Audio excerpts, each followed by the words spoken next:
Hello, everybody. Welcome back to the Upside Swings NBA Draft Podcast, the podcast, with the highest ceiling. I'm your host, Bryce Hendricks, joined as always by the great Cooper Klein and the wonderful Stone Hansen. We're going to talk about a group of bigs that are interesting. Is not the right word. That are going to be drafted. Probably, I would imagine all five of these guys get drafted. We're starting to really kind of get into a little bit more of the depth of this class, this group. If fucking LeBaron Philon didn't leave, we would have a whole first round 30 guys discussed on the podcast. Of course, Philon did leave, so this leaves us at 29 guys that we have discussed on the podcast. We will get to about probably 50 or so discussed on the podcast for the draft. Maybe a little bit more, maybe a little bit less, just kind of depends on how things work out. But we will each have, I would imagine, 60-person big boards by the end, and Stone will probably have way more because he's a broken man. He has no light behind those eyes. He is just this is all he does. He's a Danny Phantom Alpha Wolf is crazy, but just like Danny Phantom, he is ghostly in his efficiency when it comes to watching basketball prospects. But anyways, we will be talking about Thomas Sorber for the YouTube folks. But before we get too into Sorber and the rest of these guys, Coop, Stone, my friends, how you doing? I'm lifeless at this point, barely hanging on by a thread. We are rounding home plate, though. We're almost there, and then I can start sleeping. It's been rough, but I am trying my best to get to 150 prospects. That is my goal. We'll see if it actually happens. But I'm excited to talk about a lot of these guys because I think the value discussion is really the meat of this conversation that we're going to have, rather than what they do on the court. And personally, I have more fun with that. So I'm excited to get into it. Yeah, this was some of the. I feel like we say this every other episode now. This is the most boring tape we've watched all year. Yeah, fun discussions about these guys and their skill sets and how they're going to contribute to the next level. But long time no see, fellas. We haven't spoken in less than 24 hours. So this is great stuff. But ready to hop right in today with the one, the only, maybe the most interesting guy here today, Thomas Sorber. Absolutely. Sorber is a December 25th, 2005 birthday. So he's got a chip on his shoulder. You know, you're born on Christmas. You gotta be a little mean. You gotta have a little motherfucker to you. And he does have that. He is 19 years old. He'll turn 20 during the middle of his rookie season. His rookie season will be his age 20 season. You would say he's, about on the age curve, you would expect, but, basically a full 2 years older than guys like Noah Songay and Cooper Flagg. Worth noting there. This season at Georgetown, he averaged 14.5 points on 14.5 points, 8.5 rebounds, 2.4 assists, 1.5 steals, 2.0 blocks. He was just an all-around, do-it-all type of guy. His shooting splits were 53.2, 16.2, 72.4. He did play in 24 games, started 23, played about 31 minutes a game. He really was kind of the guy that anchored really good Georgetown defense.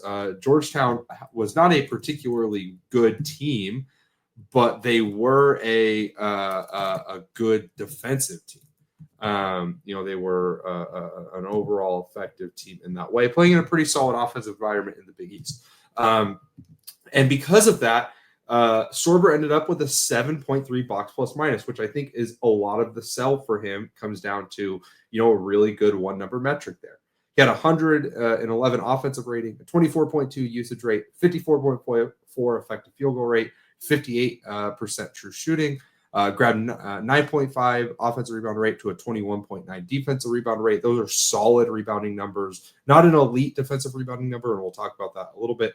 15.6 assist rate to a 17.4 turnover rate. Those numbers are both fairly high for a big, but he didn't have a 1-to-1 assist to turnover, 1.1 assist to turnover ratio. 7.6 block rate, 2.7 steal rate. Really, really, productive defensive player 42% free throw rate, and only committed 2.8 fouls per 40. I was telling the guys before the podcast started, I get to talk about fouls per 40 as like a real stat that matters. Being able to defend without fouling is one of the most important things, especially for a young prospect, can show, because that means that you could be on the floor more and take advantage of your defensive skill. Something that has legitimately kept Jaren Jackson Jr. from winning like multiple defensive players of the year is that he can't always stay on the floor for long enough. So being able to stay on the floor is important. And it also just shows a level of feel and a level of understanding of the rules if you can do things without fouling. He only dunked 21 times in 24 games, which is not a great sign, but did shoot 68.7% on close twos, 38.1% on long twos, 72.4% from the free throw line. Took a total of 37 threes, so he wasn't like unwilling to take them, but that 16.2%, is not exactly encouraging, and we'll talk about some of the shooting stuff later. But the place to start with Sorber, as it is the place to start with basically all but one of these guys, is the defense. Stone, I'm going to throw this to you first. How did you feel about Sorber overall as a defense player this year, and how do you feel like he projects to the next level? That's my biggest question for you all. Actually, I'll start. I'll save it. I question, and I need to talk through this. Actually, I was looking forward to this conversation because I don't know how high to value Sorber's rim protection, and that is really the core of Sorber's defense. He's not providing much value away from the rim. This is not someone that's going to be switching very much. He just does not have the mobility. He's got basically no lateral mobility whatsoever. With this size, that's to be expected as well, right? He was by far the heaviest at the combine, and he's very heavy-footed. Not much of a factor really in transition either, which is on both ends, that offense and defense. He's just not going to be there because he can't get out that quickly. The acceleration is not great. When he is out on the perimeter, it's wraps typically. Like he's getting pulled by majority of the time. He's not quick enough. So with all that negative out the way, the crux of Sorber as a defender is the rim protection. And there's good and bad there, I think, with him. He is very good at staying vertical. I think that's a big reason why he was good at out fouling is he doesn't jump out a lot. We've talked in the past about really high level shot blockers with a lot of numbers, but we did in the past consider them as high level rim protectors. I think Sorber is the opposite of a lot of those guys, where he's extremely vertical and at times maybe doesn't bite enough at trying to block shots, where he's so focused at staying grounded, not fouling. And for the most part, it leads to positive results. But there are times where I think he could be more aggressive, trying to meet guys at the apex of their shots rather than just letting that shot go. He, even around the rim, struggles to shift his body weight from one side of the paint to the other. If he's on the left side of the rim or the right side of the rim, going to the opposite end, he's just too heavy-footed to really turn direction quickly. And that is something that ball handlers, I think, recognized at times and could attack him. And even bigs where they're making if you have a cutter coming from the opposite end of the court, from the wing of the corner, and you had a big that was posting up, there are a lot of times that they exploited Sorber because of that, and they knew that he wouldn't be able to turn direction in time to really get there as a rim protector. When he's in the air, it's the same thing. He's not someone that is he's going straight up and straight down. He's not moving around the rim or turning his body in a way that is effective enough to be a high-level rim protector in the air if he has to turn his body. But with all of that said, he was really good at rim protecting despite all that this year, where he's post-ups, great. guys are really struggling to post up against him. He's so strong. He has such a strong lower body. Really makes it difficult for anybody to gain a lot of ground trying to gain deep position on him. He would stifle drivers if they're there and he can get there in time. He's big enough and long enough with that massive wingspan to just put his arms up, stand up straight. And even though he's not turning his body, a lot of times he didn't need to, because he takes up so much ground with that wingspan. And he's massive. And if you're driving towards that, a lot of times his hand placement is really good on blocks. So despite the deficiencies that he has as a rim protector, he's elite at all the things he needs to be to overcome those deficiencies. And that is really I'll save it till after you guys give your opinions, but I really question if Sorber is worth being the guy to really build your defense around. And that can go either way. No, and Coop, I'm going to let you go in a second, but you do bring up a lot of great points there, and I should have mentioned this earlier. So this is my fault, but just so we have it out there, Sorber measured at 6'9" and a quarter without shoes, which is basically like you can probably list him at 6'10", 6'11". Like 6'11" would be an over list, but he's at least like a real 6'10" in shoes. He's not like stretching it to get there. The real thing that stands out is the 7'6" wingspan. Obviously just super long arms, and you can see it. And he has length in both ways, where some guys have really broad shoulders but stubby arms, and some guys have really long arms but stubby shoulder or tight shoulders, you would say. And those can both mess with wingspan. But he has it, and also very standing reach, right? Because your shoulders are going to be less a part of your standing reach than your arm length would be. But he kind of has as the length in both aspects. Does have a 9'1" standing reach, just for like a physical comparison's sake, because standing reach is so important for big shot blockers.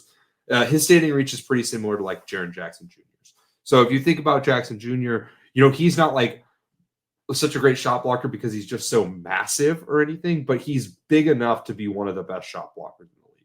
He's not like outlier crazy long, like Chet and Evan Mobley, I think have 9'3" standing reaches. So they're a little bit bigger guys like that are just like super long and have that ability to just kind of swallow things up at the rim. And then he's obviously not like a Zach Edey or like a Rocco Zikarsky in this draft or anyone like that. He's about 9 foot is kind of like your almost average for like a good center, like in the league, in terms of his standing reach. So he's not undersized for a big by any means, but he's not just like a massive center that is, going to get defensive value just from being so big.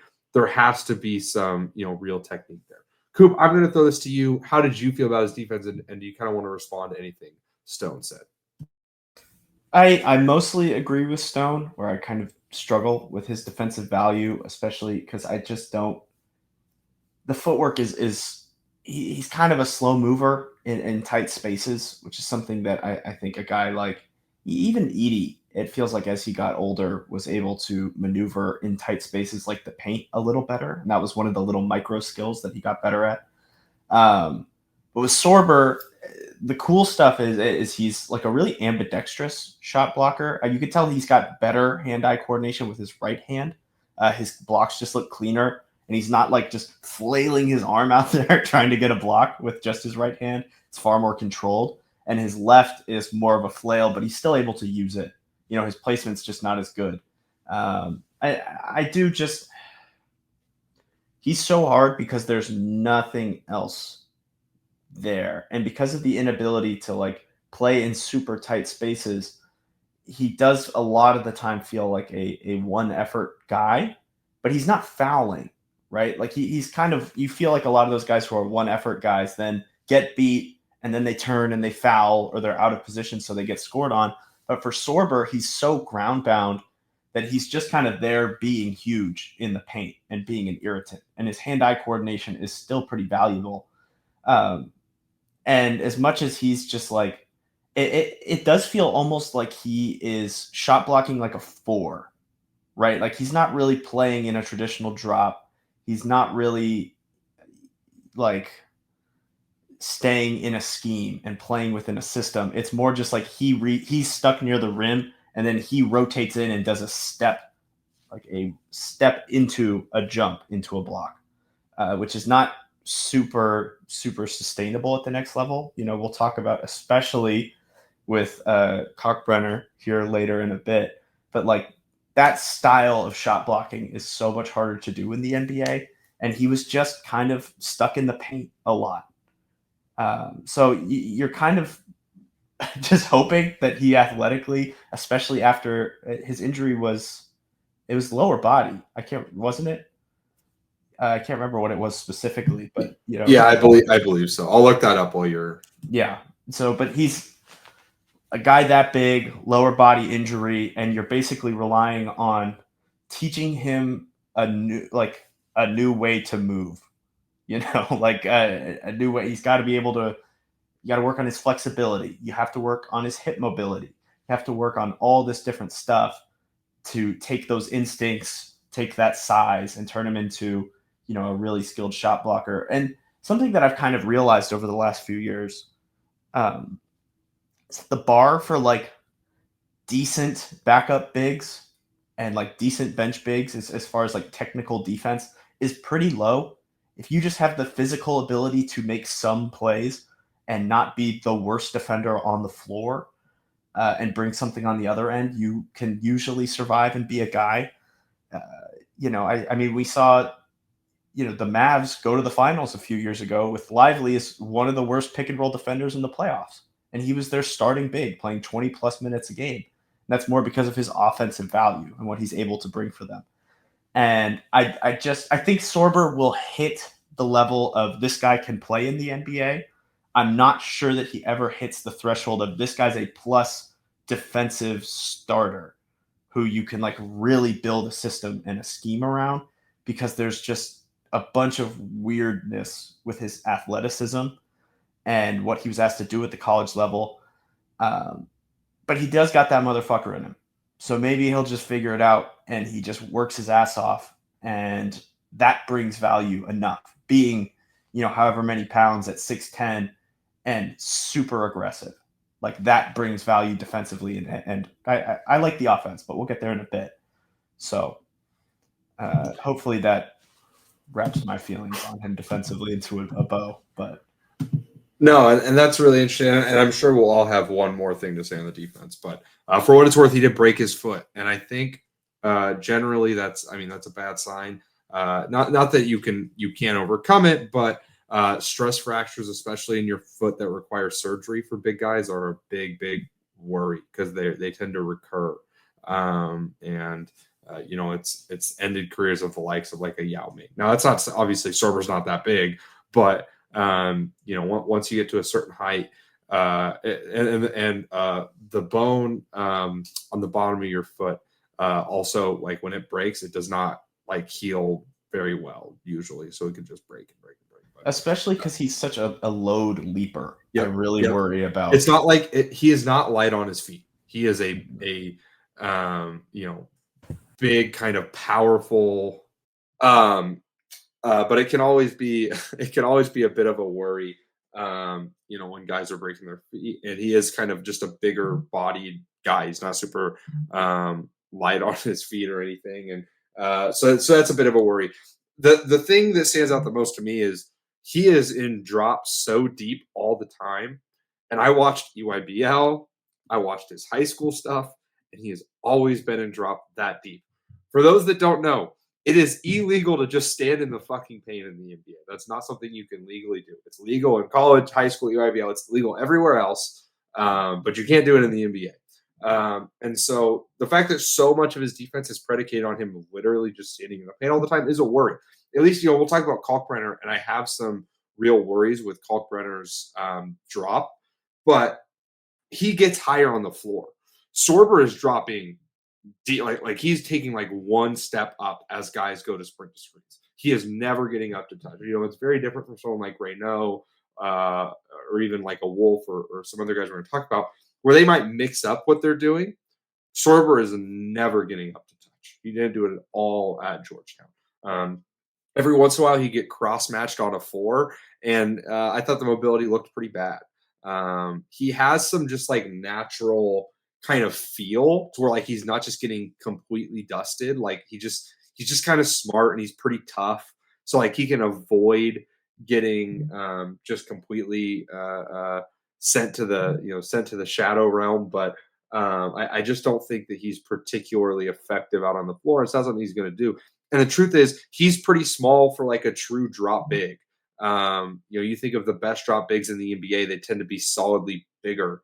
I think, like I said, a size comparison is like a Jaren Jackson Jr., but he's much thicker and slower than Jaren Jackson Jr. was. Or, I think Isaiah Stewart had like a similar standing reach, and he's kind of a good analog maybe for Sorber athletically.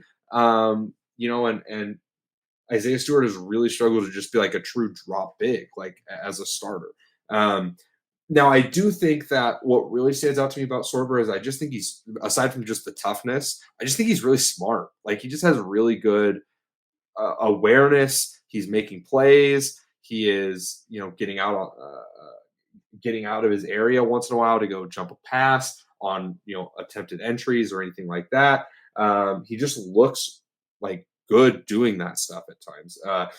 Not very many bigs who are playing in a deep drop have a 2.7 steal rate. Like that to me is indicative of his feel and his length. Like he has the length to get to passes, and he has good hands, and he has good activity. All that stuff is a part of it. But I just think he's really smart. He tends to meet guys outside the lane when he's the low man and help. But I don't know that he's the type of shot blocker that can just be like a defense unto himself. I think there's a world he can get good enough in drop to be like a good drop defender. But then I think you have to have other rim protectors around him, because what people forget is that in the NBA, like second actions happen so much quicker than they do in high school or college or anything like that, or EYBL. A team will go from a middle pick and roll to a step up ball screen on a side action like that, because they'll know, hey, if Sorber has to come up a little bit to drop properly on this pick and roll and not just give up like a wide open shot, then we're going to have him out of the paint as we get to that second action. And it's either going to be, is Sorber big enough and is paint maneuverability good enough, and can he meet guys where they need to be met in order to block shots dropping down? Or are we going to have another guy we can bring across the paint to help block a shot too? And the truth is, most teams have more than one shot blocker. Like even, teams that have Rudy Gobert, like the Jazz didn't, but the Wolves have Jaden McDaniels and Julius Randle, guys who can help him out if he's up on the floor a little bit more. So, I think that, but like Coop mentioned, he's not like a high flying rim protector. Like he's not going to crash down and get something at the glass. He basically, almost all his blocks are like right out of the guy's hands. He's not much of a rotating shot blocker. He's really good at guarding the main action, like really good at times. Georgetown was getting over pretty much everything, even mediocre shooters. They were going over, trying to make them uncomfortable, because they were like, listen, we trust that Sorber can play too, and that he can make, time things correctly. And for the most part, he was pretty good, especially for a freshman. Not elite right now, I wouldn't say, in terms of his technique playing too, but pretty damn good for how young he is. That stuff is great. But in terms of being an overall holistic shot blocker, I'm just not sure that he has that in him. He doesn't have the ground coverage. He can't rove like that. I don't think, while the paint maneuverability is good, I don't think it's good enough for him to like meet a driver outside the lane, drop to a dump off pass and still, bother that second shot. So I think he's the type of guy who could be a contributor to a really good defense, and even the center on like a defense that's overall built strongly, but he can't be like the guy that makes a defense good. And that's a real difference. Like Evan Mobley can just be the guy that makes a defense good. Chet Holmgren, even though these guys aren't, they're on good defenses overall, but Chet Holmgren could be the guy that just makes a defense good. That's not Sorber. Sorber, I think, is a lot closer to like a Miles Turner in terms of his type of shot blocking. Now Turner was a bit more of a high flyer when he was at his best, but that's closer to who I think Sorber is defensively, which then will put more impetus on his offense to be good, because I don't think he can be, some crazy elite defensive player at the next level. So, Coop, you guys have any other final thoughts? Is there anything I said that you want to push back on, or are we all kind of in agreement that he's sort of in that tier below in terms of defensive potential of, even though we were lower on Malawak, like I would say strongly that Malawak has a higher defensive ceiling, just because I think if he actualizes himself, he just has the tools and the tech and the ability and the short area quickness and all that stuff to be that type of shot blocker in a way Sorber just doesn't. This has been the hardest question for me in this entire draft, I think, has been, well, I guess first I'll ask you guys, I'll ask both of you, is just, does every outcome of Sorber's include positive rim protection? First of all, I don't think necessarily. I think that there's a world where he comes in and he has like valuable rim protection for a season, and then when they have time to put him on the scouting report for real, he's just not mobile enough in tight spaces, and he's so limited movement wise that he's not able to really adjust to the NBA game. And while he does have the tools, and I think with his motor, he has the ability to figure it out, and he's pretty smart. He's a pretty high field defender. I think he really times things up pretty well. He knows his own body. I think that there's a world where the physical limitations plus the injury is just too much for him. And obviously, we're not doctors. I'm not sitting here, saying his foot's destroyed forever. But it is a part of the worry and a part of the scouting report at this point. It's public knowledge. I would say that yes, I don't think he's mobile enough. Even though he looks like the truth is, like, having not watched Sorber at all before I did this deep dive, like I had no reason to ever watch Georgetown. I didn't give a fuck. So I hadn't watched him literally for a single second outside of, I think I maybe saw one or two dunks, before I did this deep dive. I just kind of looked at the physical profile and, he's a pretty lean guy. Like, for him to be so slow, it's not like he's fat. Like, he's, in good shape, and he's kind of built like Jalen Duren, but he just doesn't have near the vertical pop that Duren had. He's not quite as, Duren was like a different level of beefy, but that's sort of his build. I just expected there to be more like quickness there, and for him to be more of like an up to touch, high catch to drop guy. And that's just not who he is. And that's not who he's ever been. And there's nothing on film that makes me think that, oh, that's just like the situations he's been in, and that's going to change. Like, I think coaches are smart enough to realize, like, he just doesn't have that level of foot speed. He just doesn't have. There were bad Big East power forwards that would consider, like if he had to guard out on the perimeter, which would only happen once or twice a game, would get pretty clean advantages on him. That's just not like a sign of success. So I think the only path for him is to be like a really good rim protector who, and the truth is, guys develop, right? Like, Miles Turner was a drop big. Brook Lopez was a drop big. And those guys have developed an ability to, get up to touch and do some other things in the playoffs, but their skill set is built around drop, and everything else is kind of like, secondary. So even though he's slow footed, like, he can develop some tricks of the trade and be an okay up to touch guy. Don't get me wrong, but he can't. I don't think he can be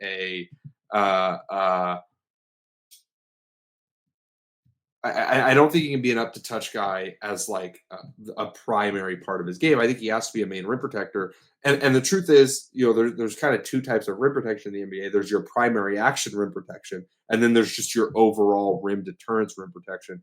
And I don't think he's that rim deterrent. I just don't. I think he can be the 5 with other guys around him, but I don't think he can be the 5 and then you just like, well, that's most of our defense, and the rest we can just kind of figure out. So my follow-up question to that would be, if not every outcome includes him being a positive defender, what what percentile outcome does he have to meet to be a positive rim protector? And that's what I struggle with. that is where I struggle with Sorber. And you guys have helped clarify for me where I came into this more questioning, can he be the guy that you build your defense around? And it sounds like neither of you believe that, but I still do struggle with what kind of threshold does he have to meet to be a positive rim protector. And I at this point in time, I struggle with finding that answer. I think the threshold is, he's already on the path there with just his instincts and his size, and even though he's a load leaper, like he's strong, he absorbs contact pretty well. My bigger issue with his defense isn't the rim protection, it's the rebounding. I think he's a pretty bad rebounder right now, even though the stats on it are fine. He's a pretty bad box out guy, and he doesn't go for out of area rebounds very well. And for who I think he is, which the truth is, and we'll talk about this offensively, but who I think he is I think he's a garbage man defender or a garbage man big man. And what that means is he's a put his hard hat and go to work guy.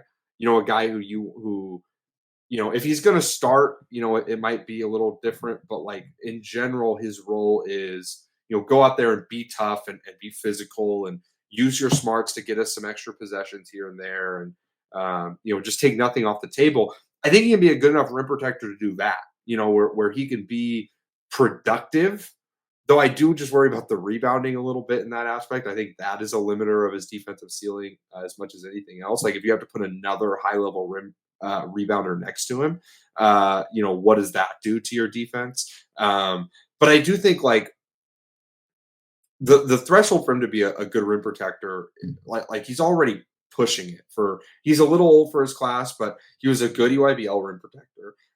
He has good timing. He has good hands. He's not vertical enough to be, in the elite of the elite, and his ground coverage isn't good enough to be there. I think that's the worry is he like a guy who's like a top 15 rim protector, like 10 to 15, or is he a guy who's like a mid-20s level rim protector? If he's a mid-20s level rim protector, that's where the real worry comes in. Then you're talking about someone who is really just kind of a backup change of pace big man versus someone who is actually going to be an effective, piece of a rotation. Coop, do you have any other thoughts on that? And then if not, do you want to start transitioning us to the offense? And we'll kind of return to this when we wrap Sorber up. Yeah, my big thing with Sorber is I'm super confident in him as a backup big. I have almost no doubts that he can provide really solid backup big man value with the kind of stuff he does, and just his overall aggression and feel, and the limitations that he has just don't matter as much against backup units. You're not schemed for as much as a backup big. There's all this stuff. I think that that's more my question. My question isn't how. I'm not as concerned about the rim protection because I think it's really more of a strength and conditioning coach thing and not like a skill development thing. It's a lot more about his kinesiology and how he's going to move his body, and can he maintain. He's pretty balanced. Like I think for how strong he is, he like stays upright really, really well. There's all this really interesting physical stuff, but he has to like speed up his feet or just something. There has to be some kind of like development that I'm not advanced enough to really talk about. Offensively, I think he's less simple, more interesting. I don't know if it's like I don't know if I'd say he's better, but he's just a really fun north-south athlete. He just runs fast. He's pretty solid. You can't put a guy in front of him and just easily stop him from getting to his spots. I think he's a really interesting DHO operator if he could set a fucking screen.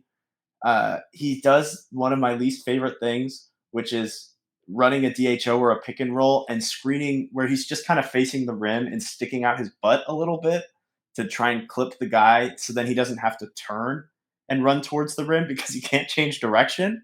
So he's not like a great pick and roll big because he can't really flip his hips and then get downhill. If he's going to roll, he has to set the screen sideways. And it's really goddamn annoying. When he does set screens, they're hard. He completely eliminates guys from plays, but then you can tell he's not going to roll. And then he does his little pop to his, 17-footer that might completely hairball. I like the shot a little bit because he takes it and he's got balls and he takes tough shots sometimes. When he's in a roll, he's going to take the tough ones and he's willing to spot up and to get better, but he's just not very good at shooting at all. So his touch is fine. I think he's a good ground bound finisher when he gets in tight. He's a really good dunker spot big, which I think is really interesting because maybe there's some double big equity there where you have another big who's a stronger rebounder, more of a secondary rim protector, and you have the two of them working on the inside. You can run some like old school, and by old school I mean like 3 years ago Cavs high-low stuff.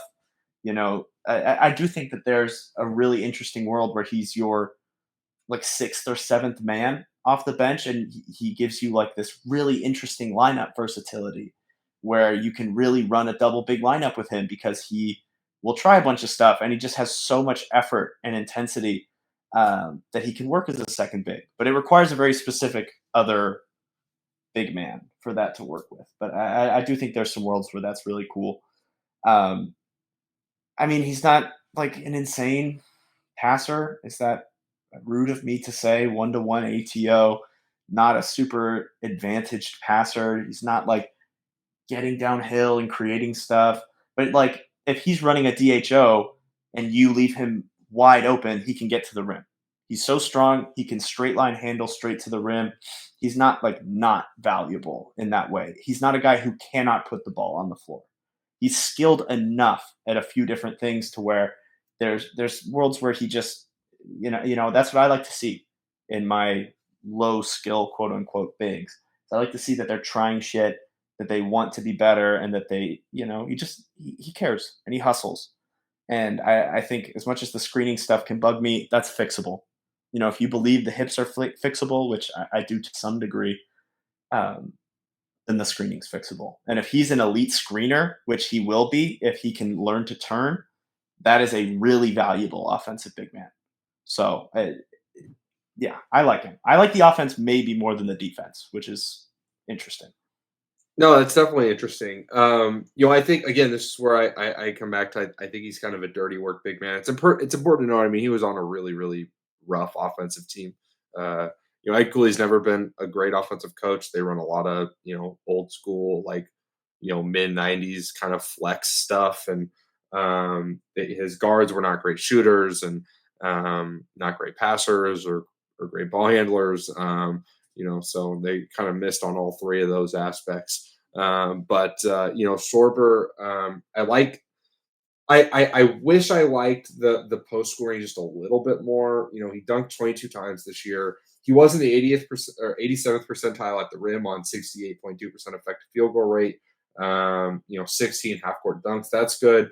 In EYBL, he's in the 67th percentile at the rim, 58.7%. I think he really struggles with rotating shot blockers. He's pretty good on just kind of scoring on his guy, but he's not great if guys are rotating over.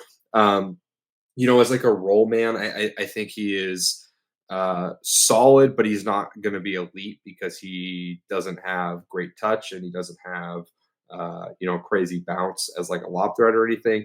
What I think he probably can do is develop in a short roll guy in time.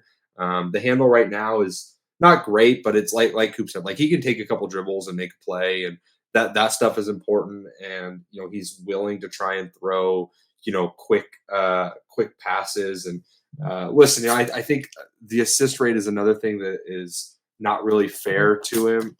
He threw better passes that guys just couldn't make shots on. One of my big worries is like the hands are really inconsistent. Like every once in a while, especially if someone's fronting him, like he'll make like a really tough, difficult catch, and then he just won't catch one that's like dropped right in his hands sometimes. I think a lot of it is actually the hips, not the hands. Like passes that are higher, he has an easier time catching, but he's kind of stiff in his hips and pretty upright overall. And I think that he struggles to really kind of bend down to gather the ball. And I think you see that like with the steals he gets too. Like he gets a lot of steals on passes that are up, not a lot of steals on passes that are low, all that type of stuff. I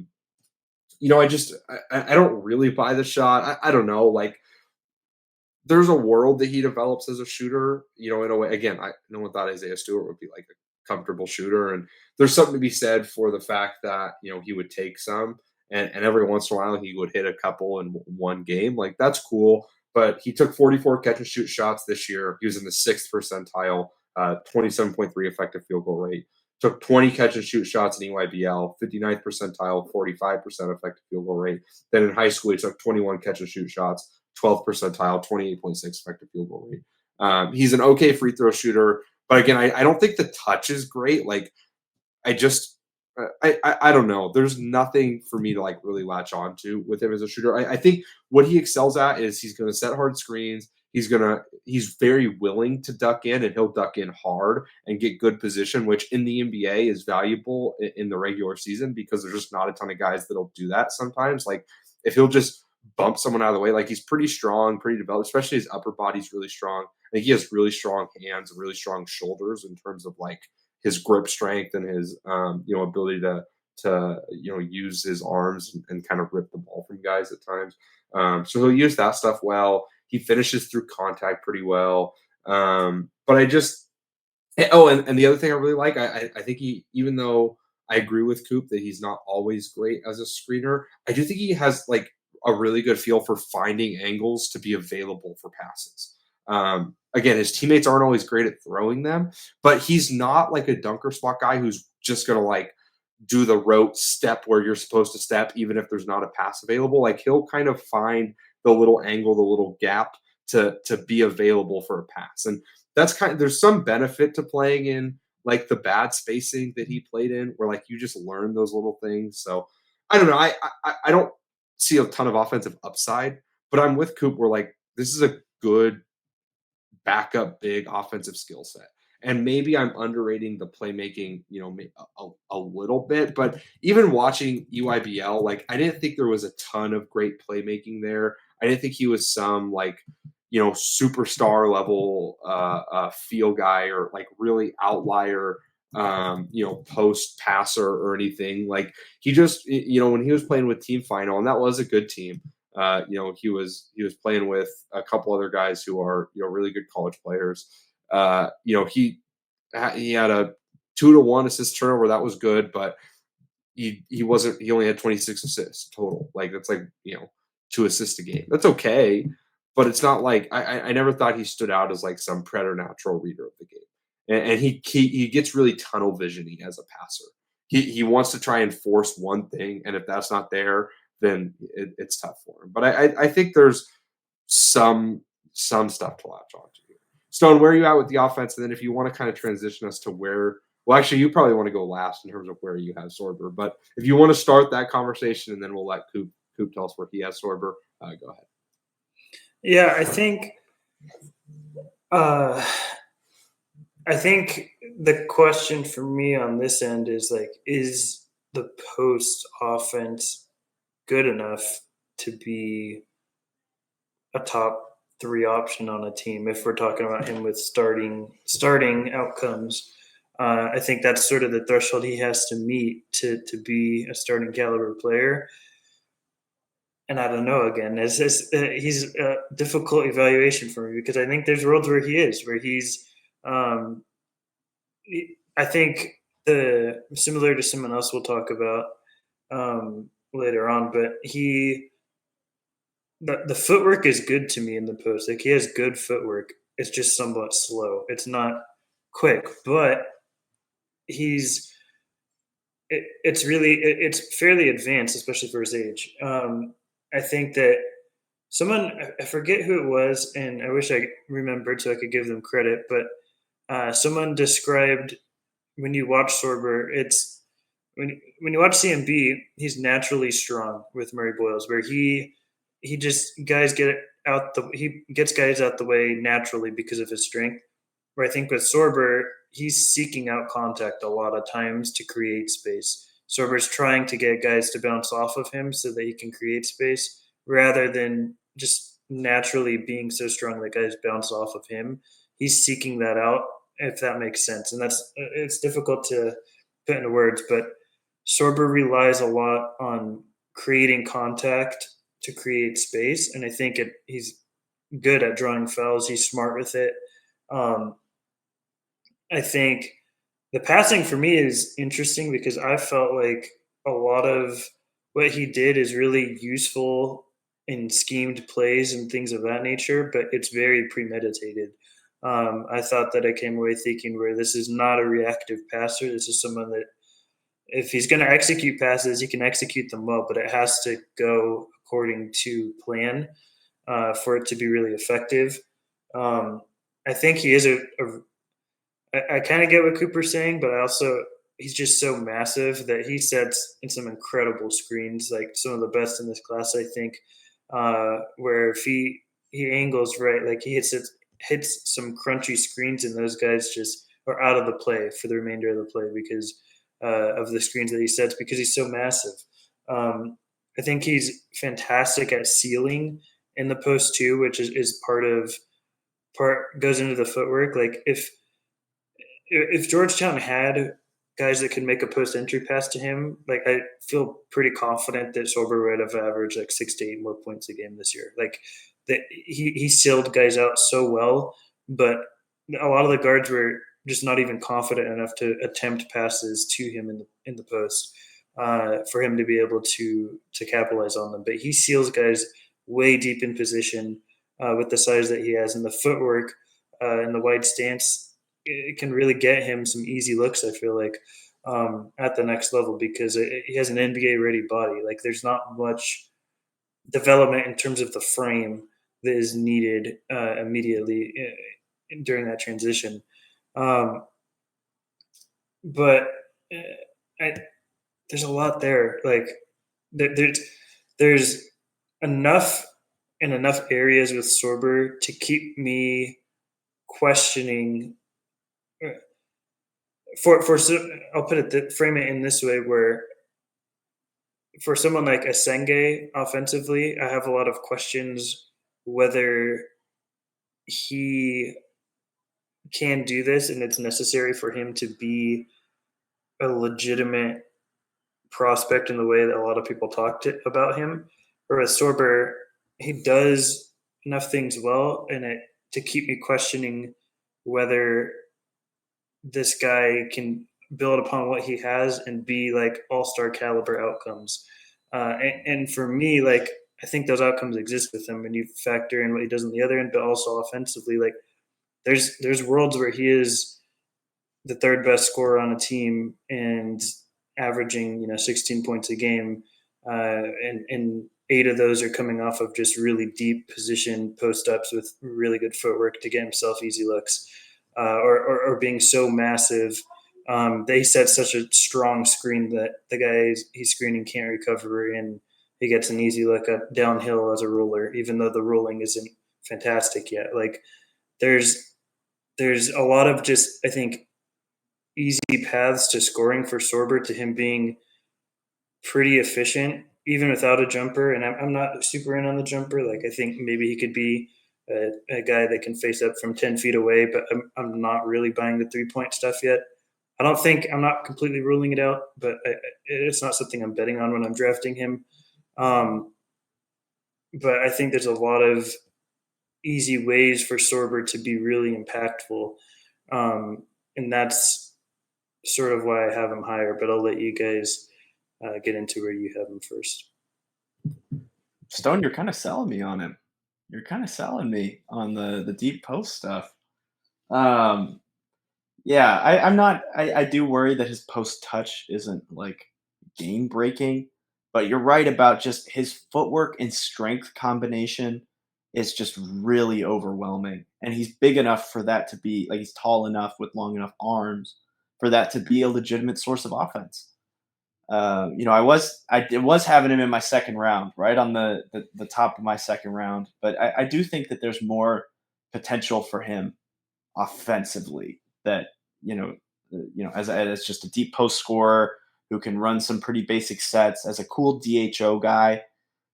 if they can fix some of the hip stuff and the screening stuff, that is a super valuable offensive big man. And if they can find a scheme to make him useful or teach him how to play in a certain scheme, that's a decent defensive big man with the ability to grow into a really strong defensive big man. So I'll have him in my first round. I think I'll put him maybe just to rub it in your nose that you did too good of a job. I'll put him above Colin Murray Boyles at 14. But but I like him. I like Sorber a lot. He's his offense is like made in. If he could screen a little better, he'd be made in a lab for me to just. This is a lotto guy. I need him. I need him on my team. But like the motor, the inside scoring, the strength, it's special stuff. I think all that is fair. To me, I still have him as probably a second round guy. I mean, in this class and in most class, I would probably take him in the first round, like in the back of the first round, like bottom 5 to 10. I've kind of mentioned this, but I really am only generally. I've kind of changed my grading. Like I'm really only going to generally have like 15 to 25 guys somewhere in that range as first round guys. He would be in that next group behind that. Like I want him on a contract. I think he's going to be, an NBA player probably, or at least there's a good chance of it. But I'm just not sold on anything being special enough. I think he is the type of guy who is maybe overrated a little bit some defensively by the metrics. Because the truth is, like, as bad as that team was as an offensive context, like there were some other pretty damn good defenders on that team. And he was pretty well hidden by just, again, he never had to do anything but just like stand in the paint. I do have real worries about that because even in drop, like you don't just get to stand in the paint in the NBA. Like you have to get up a little bit more. We haven't seen him jump out of a back pedal at all. And even, out of a not back pedals, he's not like a high flyer. So it just, I think there's a world where he's actually kind of a bad defensive player. And if that's the case, like I'm worried like even the backup big value is pretty muted. So I'm not super in on him, but I understand where you guys are coming from. And I think there's, there's something worthwhile here. I'm going to have him kind of, in the realm of like, where I have Asa Newell and Liam McNeely and Drake Powell, Noah Penda. Like that's kind of my group there. Where it's like those are guys who I think all have paths to being valuable NBA players, but I don't think the upside is crazy, and I don't think I love anything enough about that group of guys to like really stake my flag hard. So let's move on to. Thank you so much for listening to the Upside Swings NBA Draft Podcast here on YouTube. If you want to check out more of our stuff, you can follow us on Twitter. I refuse to call it X. You can check out our website, upsideswings.com. You can follow all of us on Twitter, subscribe here on YouTube for more content coming down the line. We'd love to hear from you. Let us know your thoughts on this pod and, our process in the comments. We'll see you next time. Thank you. Big kind of powerful.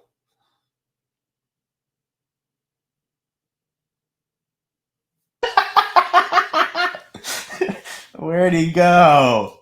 I don't know. I kind of just want to wait because I don't want there to just be like a random jump cut to just the two of us for like a tiny little section of the. Yeah. We'll see where I'll text him. I'll just keep going still. Okay. I'm gonna mute you.